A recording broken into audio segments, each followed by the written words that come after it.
A ideia do cara forte que não chora, intransponível, do coração inalcançável, sinceramente ela não me interessa mais, tá ligado? Não foi nesse lugar onde eu encontrei humanidade. Isso aí é uma camuflagem, uma casca. A gente não tava lutando pra lutar mais, a gente tava lutando pra alcançar um lugar solar. A música é de fato capaz de transformar os lugares por onde ela passa? E se você perguntar pra mim ou pra qualquer pessoa aqui dentro, a resposta é sim. É uma canalice roubar Deus das pessoas pobres.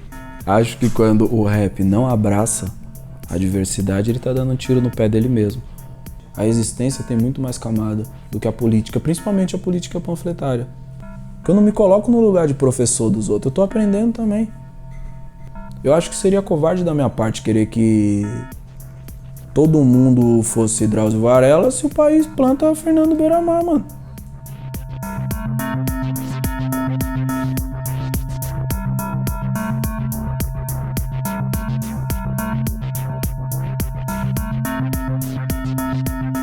Salve, salve, rapaziada. Espero que vocês estejam bem. Seu camarada Emicida por aqui, passando pra dizer que Amarelo tá na rua. É nóis. Escuta a entrevista aí que eu troquei uma ideia com a rapaziada do Nexo e foi bacana. A ideia do cara forte que não chora, intransponível, do coração inalcançável, sinceramente ela não me interessa mais, tá ligado? Não foi nesse lugar onde eu encontrei humanidade. Isso aí é uma camuflagem, uma casca, tá ligado? Que protege muitas vezes muita fraqueza. Eu acho que o projeto inteiro, Amarelo, ele fala sobre maturidade, sabe? Do ponto de vista espiritual, do ponto de vista humano. A gente tem um áudio no início do vídeo, que é um áudio que eu recebi de um amigo meu, após um tratamento, porque ele tentou realmente tirar a vida dele, e 2 anos depois do tratamento ele me mandou esse áudio. É uma pessoa com quem eu tenho que estar em contato constante. E até então eu nunca tinha encontrado um quadro de depressão tão profunda, sabe? Pra te ser sincero, eu tinha uma relação muito desrespeitosa com a saúde mental, sabe? Porque as pessoas que me cercaram a vida inteira, por mais que elas sofram de depressão, elas também tinham uma relação muito desrespeitosa com esse tipo de patologia, sabe? Então elas interpretavam aquilo como frescura e eu cresci entendendo aquilo como uma frescura, sabe? Até o momento que eu entro nos meus próprios dilemas existencial, caio nos meus vazios, nos meus abismos e entendo quando esse meu camarada, meu irmão, passa por isso e eu vejo uma tristeza que eu não consigo transpor com nenhuma sequência de palavra bonita. E aí eu entendo que é nesse momento de fraqueza que a gente se encontra, sabe? O ser humano precisa ter liberdade de se mostrar vulnerável. Eu queria muito desenhar uma coisa de vulnerabilidade minha enquanto ser humano, e nessa posição, e sei o peso que isso tem quando vem de uma pessoa como eu, porque a imagem tradicional, o estereótipo dos rappers não é esse. A gente não chora, sacou? Nós somos quase que sem sentimentos de fraqueza, entende? O Q-Tip, que é um rapper americano, ele fala sobre isso. Uma vez eu vi um vídeo de uma conversa dele com o Jay-Z, ele falava sobre isso. Um dia a gente vai ter que refletir sobre a nossa vulnerabilidade, sabe? A sociedade criou um estereótipo de fraqueza pra gente. A nossa forma de driblar esse estereótipo foi construir uma imagem de força. Nós somos fortes, imbatíveis, foda, a melhor coisa que a raça humana já produziu. E aí a gente virou esse gigante de metal, sabe? Só que de repente, mano, você começa a sentir uma outra coisa, uma outra cobrança interna. A Linda Quebrada, ela também fala uma coisa foda. Ela fala que a gente faz uma transição da subhumanidade para a superhumanidade. E a única ansiedade que a gente tem é a de ser humano. E esse direito é um direito que a gente não possui até hoje. Então eu vou de um lugar invisível para um lugar super exposto, sabe? No lugar de invisibilidade eu não tinha acesso a coisas básicas, tipo ir no mercado e fazer compra, sabe? Mas o que me dá o direito de brincar de ser humano é esse lugar de sobre-humano no qual eu sou colocado a partir do momento que eu viro uma pessoa reconhecida pelo meu trabalho, sabe? Nessa ansiedade por humanidade, a gente comete um monte de equívoco, inclusive com a gente mesmo, sacou? Por isso eu quis falar dessa parada no Amarelo. A gente precisa reconhecer que pra você reconhecer as suas fraquezas, você precisa ser muito forte, sabe? Você fala, não, eu simplesmente não consigo. Às vezes, reconhecer o quanto tá difícil é o mais humano que você pode fazer, tá ligado? E é por isso que eu quis dividir isso com os moleques, pra eles não acharem que eles têm que ser um super-homem. Que chorar tá tudo certo. Então, as minhas filhas me deram uma outra leitura a respeito do que é afeto, sabe? E fizeram descobrir uma pessoa em mim que eu gosto muito. Porque se você volta pra antes da Estela nascer,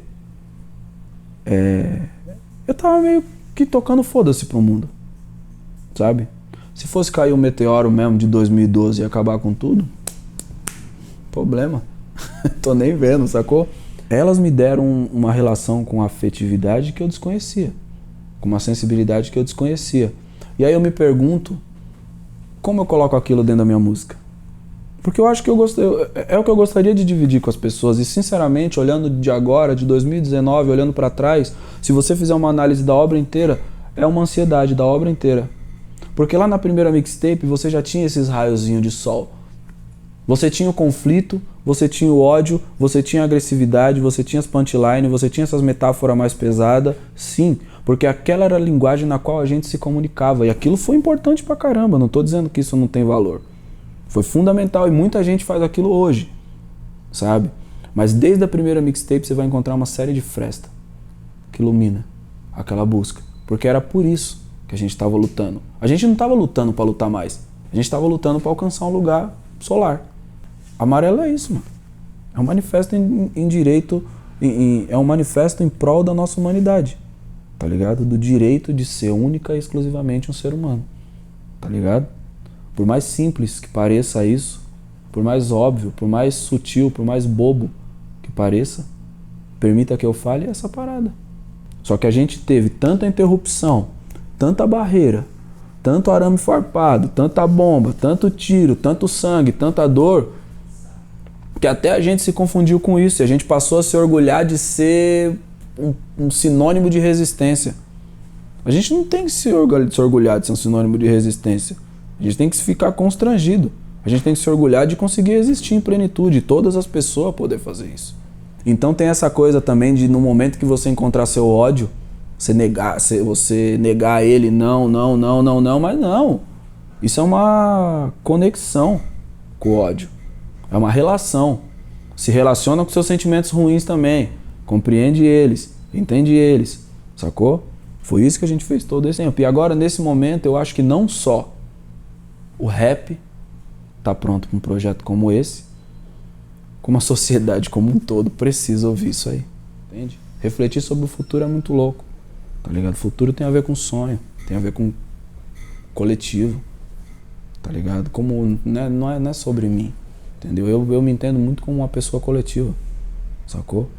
Porque eu sou o encontro de muitos esforços, muitos sonhos, muitas expectativas. E todos nós somos isso. Alguns numa instância um pouco maior do que os outros. Mas todos nós somos pessoas coletivas. Então a gente precisa se referir a nós mesmos como um sonho coletivo, sacou?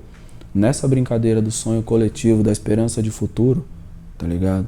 Quando eu tô perto das minhas filhas, eu acredito que o mundo pode ser melhor. E porque elas são melhores do que o mundo nesse momento. E aí o que eu faço com o meu trabalho, com a minha construção, com a minha capacidade de construir coisas, é tentar deixar o mundo no nível das crianças.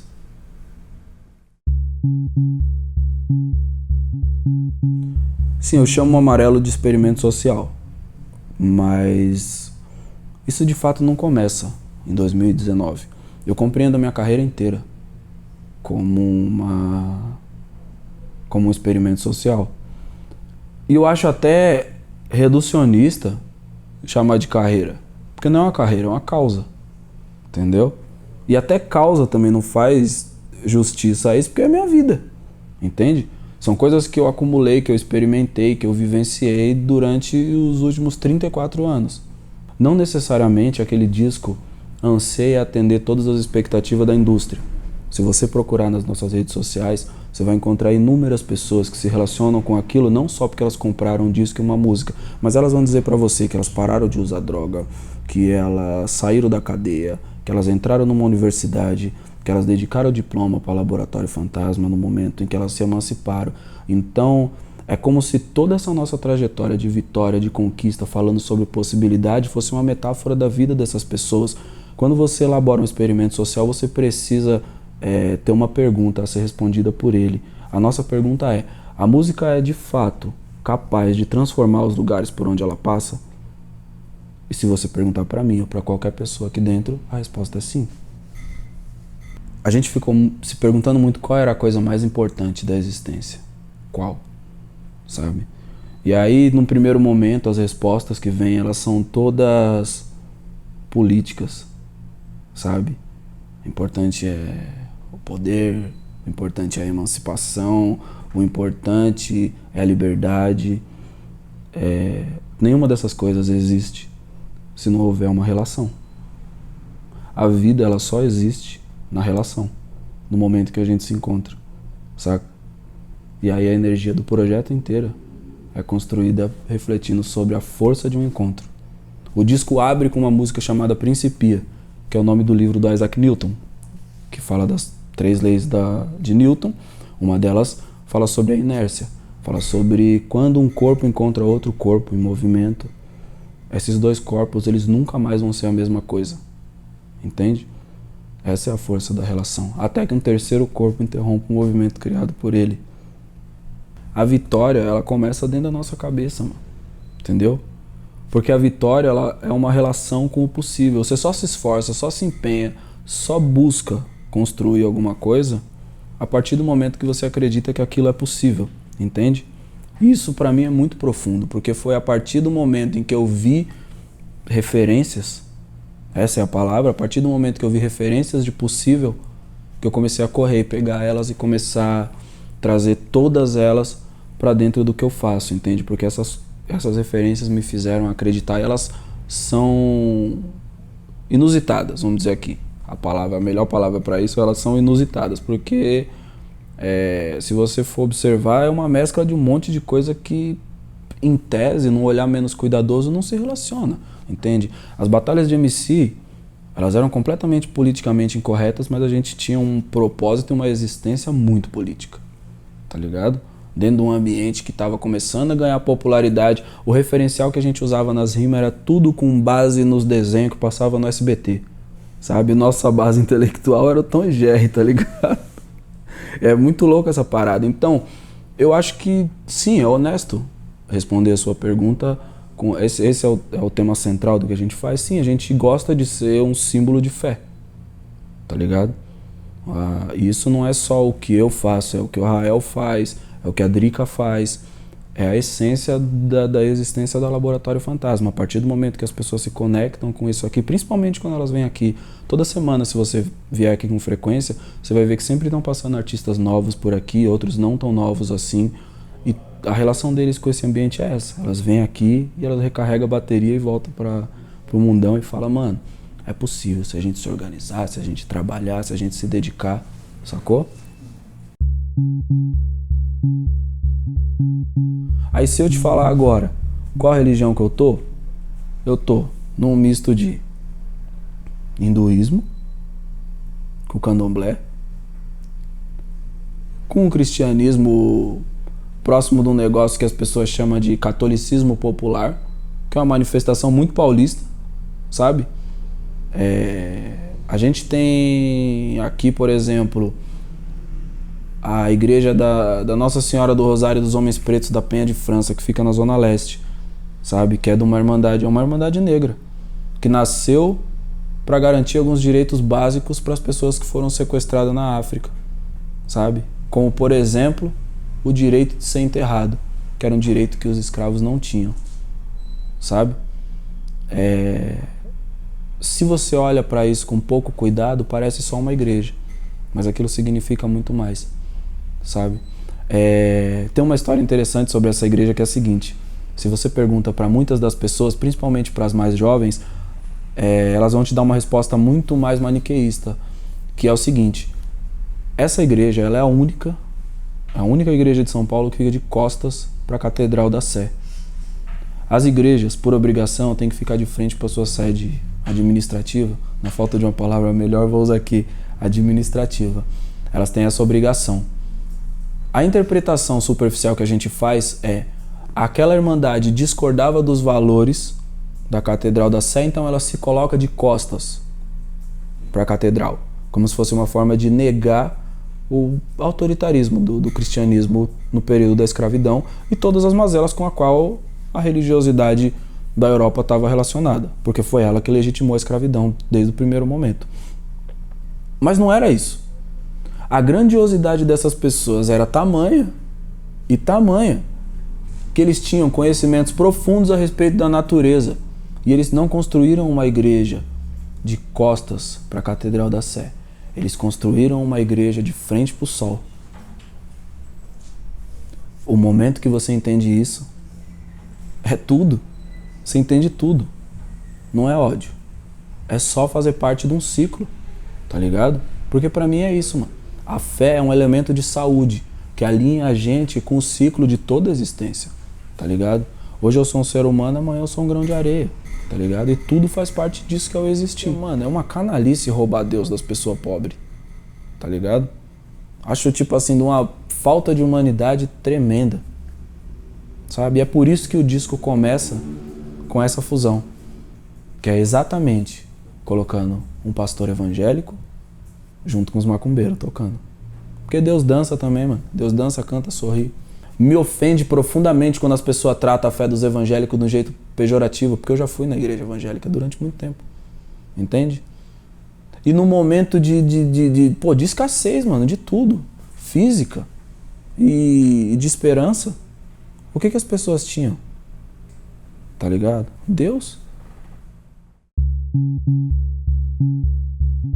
Acho que quando o rap não abraça a diversidade, ele tá dando um tiro no pé dele mesmo. Porque ele surge com uma resposta a um status quo e uma sociedade que espremeu ele, que tentou asfixiar ele, que de fato matou vários de nós. Então eu acho que antes tarde do que nunca. Eu acho que é o momento da gente fazer uma reflexão, sim, se perguntar por quê que a gente não tem mais desses artistas compartilhando seus pontos de vista, não só com essas coisas também, porque tem essas coisas que vão virando as hashtags da moda e do momento, sabe? Aquilo ali não é um apelo simplesmente à diversidade ou à representatividade como termos que estão em voga hoje, porque a publicidade também abraçou essa parada e daqui a pouco eles vão ser completamente vazios, sabe? Como a gente já vê muitas vezes, isso ser explorado de uma forma vazia. Essas palavras vão passar a significar muito menos do que elas significam e daqui a pouco elas não vão significar mais nada, entende? Então, o que me leva até Pablo Vittar, o que me leva até Majur, sabe? Desde o momento que eu vi a Pablo a primeira vez, eu achei ela uma artista incrível, sabe? Desde o momento que eu conheci a Majur, eu achei a Majur uma artista incrível. E quando eu admiro uma pessoa, a segunda coisa que eu penso depois de reconhecer que ela é foda é falar, pô, que tipo de história que a gente poderia contar junto. E aí a gente chega em Amarelo. Eu acho que essa história a gente poderia contar junto, sabe? E aí a música por si só já é fantástica. Mas a realidade do país, a realidade da sociedade, a realidade do gênero, da música, sabe? Da música rap, traz outras camadas para aquilo de importância. A música por si só ela já se bastaria. Mas aí a partir do momento que a gente coloca todos esses nomes juntos, uma coisa inédita, sabe? Eu acho que a gente manda mensagens muito importantes para a raiz do gênero, porque hoje você tem muitos artistas homossexuais, sabe? E no hip hop do Brasil, em evidência, entrando em momentos de evidência. Isso é muito bacana, sabe? Mas ainda é muito pouco, sabe? A gente não se conecta com a música dessa rapaziada. Eu acho bacana essa molecada que acompanha o Emicida poder observar Majura, Pablo, Quebrada Queer, a Dana Lisboa, entende? E se conectar com a música deles, com as histórias que eles estão contando, Isso pra mim é a coisa mais importante. Uma pessoa branca de classe média alta, sabe? Que ela nunca sentiu fome, que ela nunca olhou no espelho e se sentiu um lixo, sabe? e que ela nunca foi tratada como um lixo pelas pessoas que cercam ela na sociedade, para essa pessoa, talvez eu falar sobre inclusão seja um desperdício. Entende? E aí o que eu tenho que fazer é ser didático com ela para que ela calça a sandália da humildade também e se coloque no lugar das outras experiências que a vida é capaz de produzir, por mais tristes que elas sejam. Eu entendo que a dela é legítima, mas as outras também são. A existência tem muito mais camada do que a política, principalmente a política panfletária, sabe? Nossa paixão por frases de efeito. Tudo tem uma interpretação política. Ok, isso é verdadeiro, entende? Mas às vezes essa não é a minha prioridade. Sacou? A gente está vindo de uma eleição que criou um ambiente horrendo nas ruas. Horrendo. E aí eu vou falar pra você o quê? Que eu não conheço? Umas pessoas que votou, apertou 17 na urna. Conheço. De quebrada. Preto. Tá ligado? Meus irmãos, que cresceu comigo. Mas estão desesperados de um outro jeito.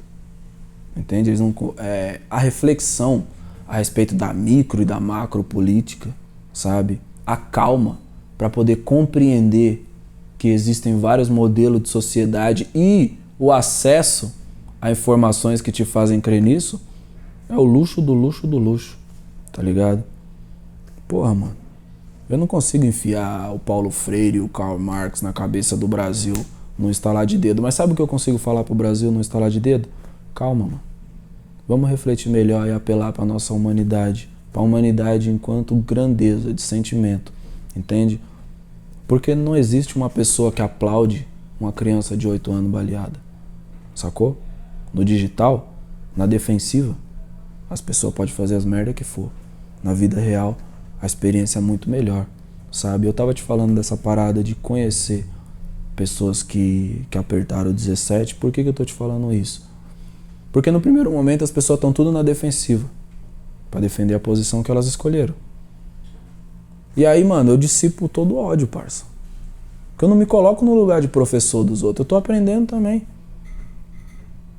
Nesse lugar de aprendizado, nessa relação que a gente cria, aí as pessoas falam, mano, e elas refletem um pouco melhor, entendeu? E eu não tô na parada da conversão, de verdade mesmo. Eu só queria entender melhor, porque às vezes eu também podia estar completamente equivocado, saca? Essa era a minha parada. Eu queria muito compreender melhor, porque eu entendo, tipo assim, graças a Deus, mano, minha opinião pra mim é só minha opinião. Entendeu? Assim como a sua é só a sua opinião. Às vezes ela se encontra, às vezes não, e isso não diminui você em aspecto nenhum pra mim.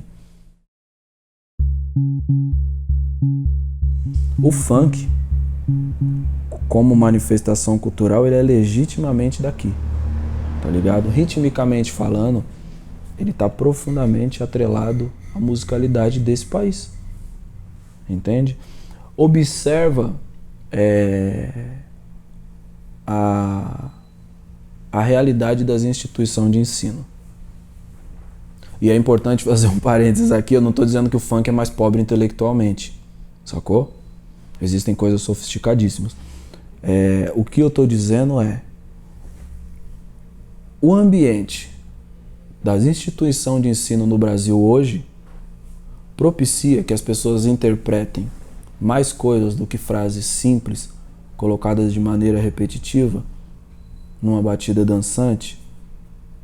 Isso faz parte da realidade delas, entende? Eu acho que seria covarde da minha parte querer que todo mundo fosse Drauzio Varela se o país planta Fernando Beiramar, mano. Sacou? Isso e o perigo dessa vaidade de achar que não, eu vou salvar, eu vou falar para as pessoas que elas deveriam fazer, começa a criar um bloqueio e afasta mesmo. Aí você tem uma música dançante, de assimilação mais simples, sacou? O discurso do rap durante muito tempo foi denso. A relação com a música rap, da indústria cultural, mano, é a primeira vez que a gente dá tchauzinho um pro outro, o que é muito bacana, só que também é perigoso. Porque o rap é o único gênero que não foi sugado à exaustão por essa mesma indústria. E essa indústria tem o poder de esvaziar completamente o discurso desse gênero, o que eu acho que não deveria acontecer. Então, o distanciamento, ele existe do ponto de vista da indústria? Sim, mas eu nunca fui tocar num baile funk onde as pessoas desrespeitou o rap, muito pelo contrário.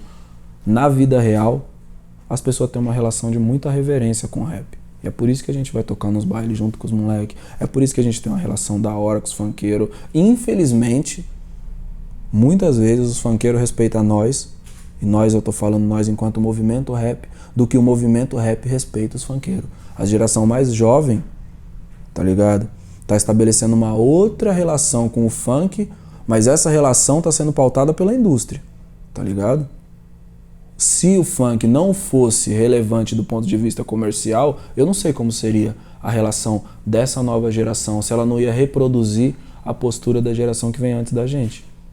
Entende? E aí, pra mim, isso é uma grande derrota, porque eu gostaria que a relação se desse com base em outros parâmetros, sacou? Porque tem tudo a ver, mano. São frutos da mesma árvore, literalmente, vem tudo da mão do África Bambata, sacou? O que o funk fez, a partir do momento que ele se estabelece como uma cultura desse país, é revolucionário, mano, é grandioso. A gente tava falando sobre religiosidade, o funk tem isso, tá ligado?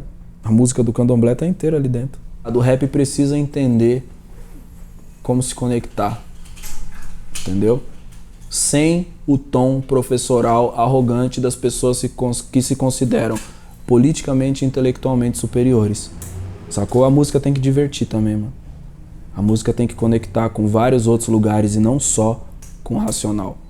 Ela precisa encontrar as outras inteligências do corpo e elas não podem ser subestimadas por essa mania de ficar fritando sob referência. A gente era o alvo.